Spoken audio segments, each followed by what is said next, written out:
selamatku telah tiba.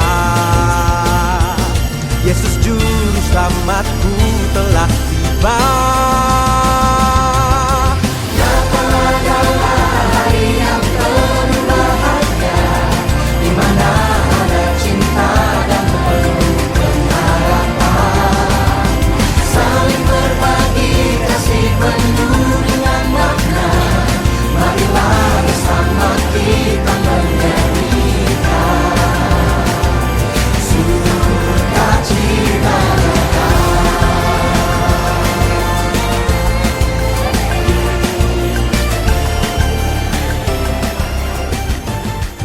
Nama Tuhan, suatu sukacita yang luar biasa ketika pagi hari ini kita boleh bersama-sama berkumpul di tempat ini. Kita merayakan Natal di tahun 2024. Suasana yang sukacita ini boleh Bapak Ibu bangkit berdiri, kasih salam ke kanan kiri Bapak Ibu, ucapkan selamat Natal, Tuhan Yesus memberkati.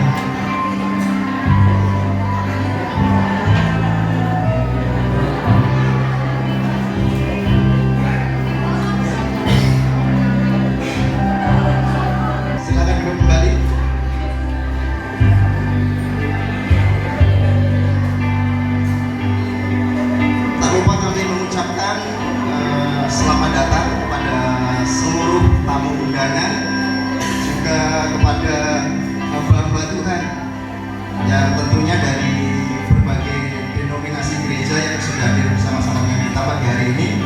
Tanggal 21 Desember tahun 2025 dengan tema Surga Menyapa Palungan, Lukas pasal 2 ayat 11 dengan subtema Yesus lahir di tengah kesederhanaan, Lukas pasal 2 ayat 7. Dan seluruh rangkaian acara yang akan kita jalani pada pagi siang hari ini akan diawali dengan pembukaan yang sementara berlangsung, lalu dilanjutkan dengan ibadah, dan yang ketiga dilanjutkan dengan perayaan Natal yang nanti akan diisi dengan prosesi penyalaan lilin dan ramah tamah.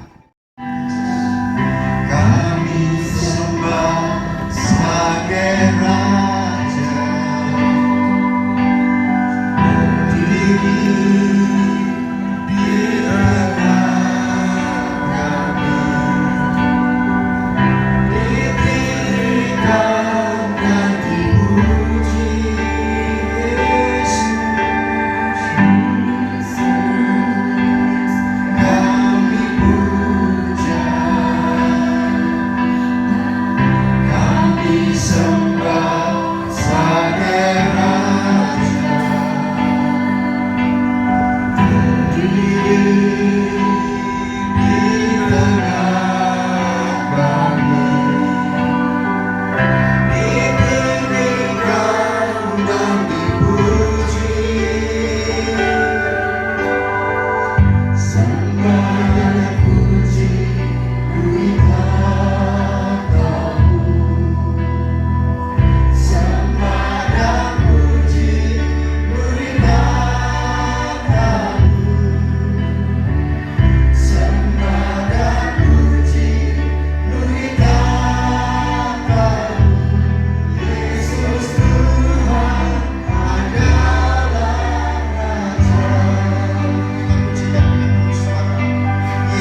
Kembali Tuhan, kami hamba-Mu dan anak mengucap syukur kepada Engkau Tuhan buat kasih dan anugerah Engkau berikan dalam setiap kehidupan kami.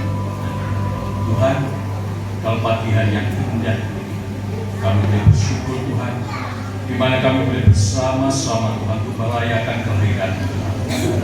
Biarlah Tuhan melalui kelahiran Tuhan, kami boleh merasakan sukacita daripada Engkau Tuhan. Kiranya pimpin kami Tuhan dari awal hingga dengan sampai selesainya Tuhan, sehingga semuanya boleh berjalan dengan baik. Yesus rayakan, rayakan, Yesus rayakan, Rayakan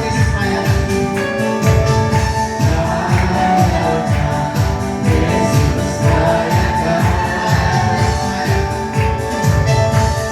rayakan, Yesus rayakan. Dia lahir. Dia lahir,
mengantar kami semua dari tempat kami masing-masing dan kami pilih berada di tempat ini.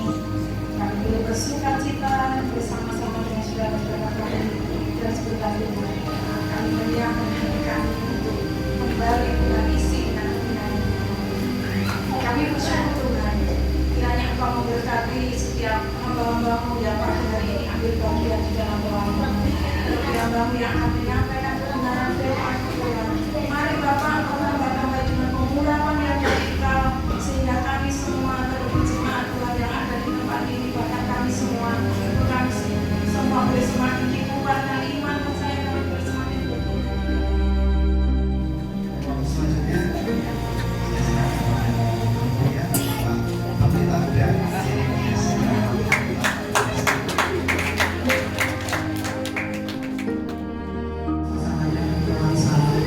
Sauna Bapak Ibu. Dulu banyak AC di sini tapi sudah ditutup, jadinya panas. Doakan kalau depan ada AC. AC itu bukan AC. Nah, Bapak Ibu yang dikasih Tuhan, mungkin beberapa dari Bapak Ibu semua tidak menyangka siapa yang bertahan firman Tuhan pada waktu yang dulu. Jadi yang membawakan firman Tuhan pada hari ini banyak belanja 3 meter dari tempat sebelumnya. Lukas 2 ayat 7. Lukas 2 ayat 7. Mari Bapak Ibu semua, saya undang untuk kita membaca bersama. 2, 3.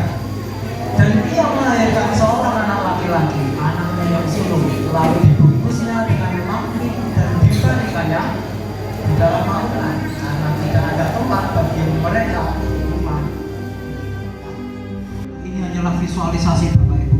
Kejadian sebenarnya tentu saja tidak terfilmkan, tidak terdokumentasi. Namun paling tidak dari video ini kita dapat membayangkan apa yang sudah terjadi 2000 tahun silam. Bagaimana sosok yang begitu mungil, lemah di balik keterbatasan, ketidakberdayaan tersebut diletakkan hanya dengan kain lampin di suatu tempat yang kita sebut sebagai tempat yang kotor, kita sebut sebagai tempat yang hina, kita sebut sebagai tempat yang sama sekali tidak layak. Inilah yang terjadi 2000 tahun silam. Nah, Bapak Ibu yang dikasih Tuhan, terkadang saya bertanya-tanya ketika semenjak saya masih sekolah minggu, saat saya aktif di sekolah minggu, saya selalu berpikir demikian Bapak Ibu. Tuhan yang kita sembah disebut Tuhan Yesus, disebut sebagai Maha Tinggi, Maha Kuasa, dengan segala yang maha-maha. Tapi pertanyaannya, kenapa yang dikatakan sebagai Sang Maha tersebut harus dilahirkan di tempat yang disebut sebagai palungan?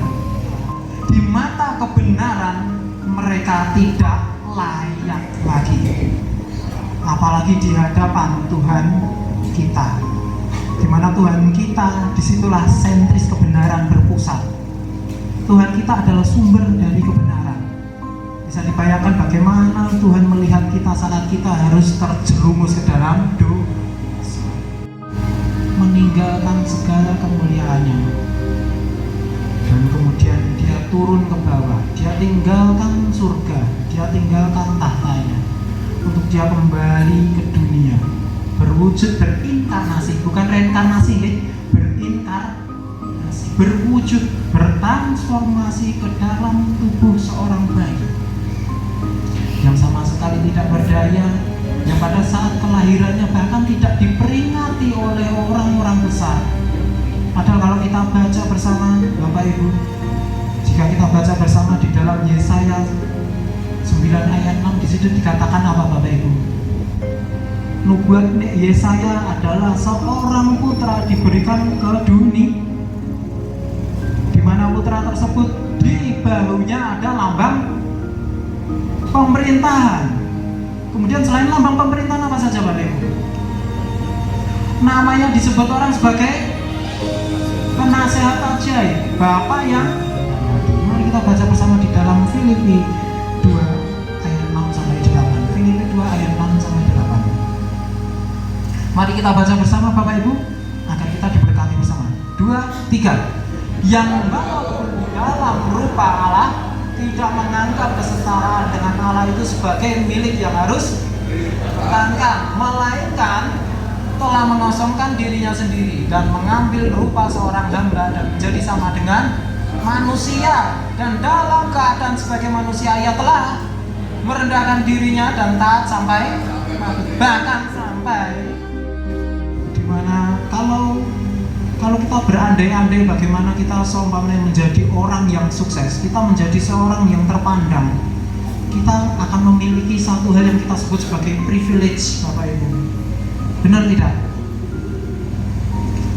Mau tidak mau kita harus akui bahwa kita terkadang harus menjaga privilege. Atau apa itu privilege? Hak istimewa. Saat seorang anak raja dilahirkan, dia akan memperoleh hak istimewa. Tentu saja dilahirkan di tempat yang seharusnya. Dia mendapat privilege untuk mendapat mahkota kerajaan.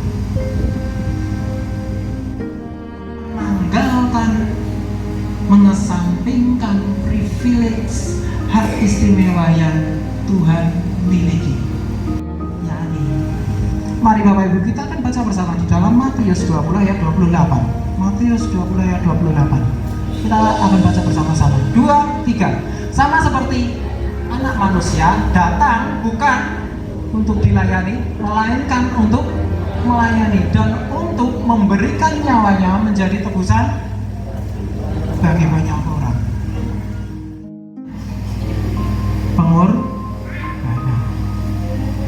Jika memang kasih itu sejati, jika memang kasih itu sempurna, maka pasti ada yang namanya pengorbanan.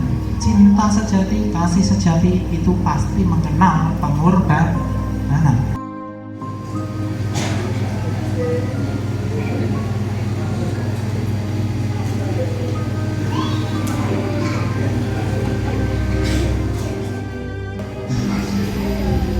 Biarlah kiranya Tuhan ampuni segala kekurangan, kesalahan, pelanggaran, bahkan mungkin masih ada perbuatan kehidupan yang belum sesuai dengan kehendak dan rencana. Terima kasih Bapak, terima kasih, dan kami yakin nama Tuhan ditinggikan, diagungkan, dipermuliakan di dalam nama Tuhan Yesus Kristus. Amin.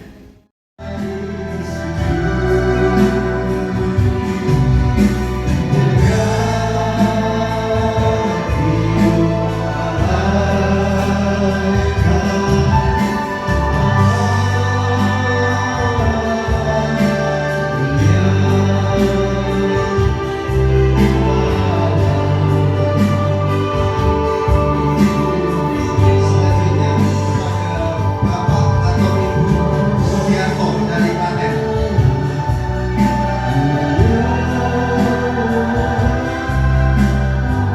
Bismillahirrahmanirrahim. Assalamualaikum warahmatullahi wabarakatuh. Selamat siang, salam sejahtera untuk semuanya. Kepada yang terhormat Camat sini atau yang mewakili, Kapolsek sini atau yang mewakili, dan Nawel sini atau yang mewakili,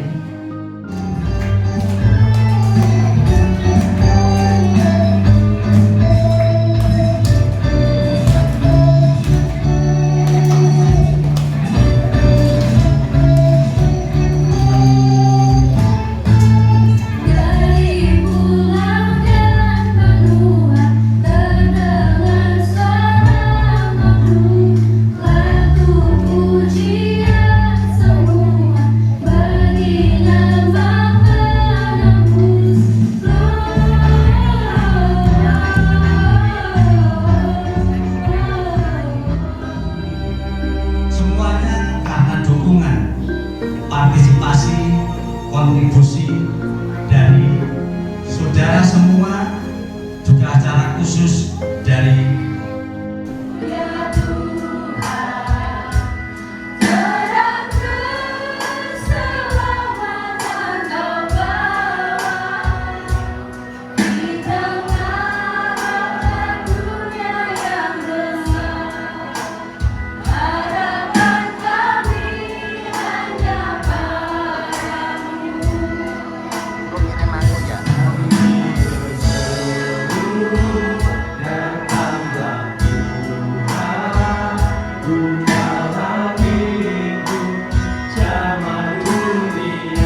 ini tadi Yeremia Sekina ke Mas Yeri, ya seringkali semua untuk Mas Yeri ini menerima tongkat estafet pelayanan GPSDI Ketanggung.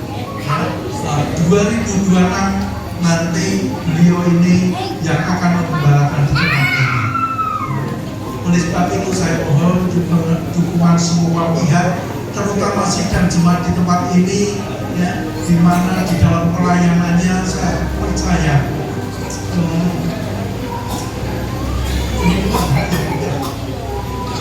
Bapak Ibu dia harus meninggalkan kerjaannya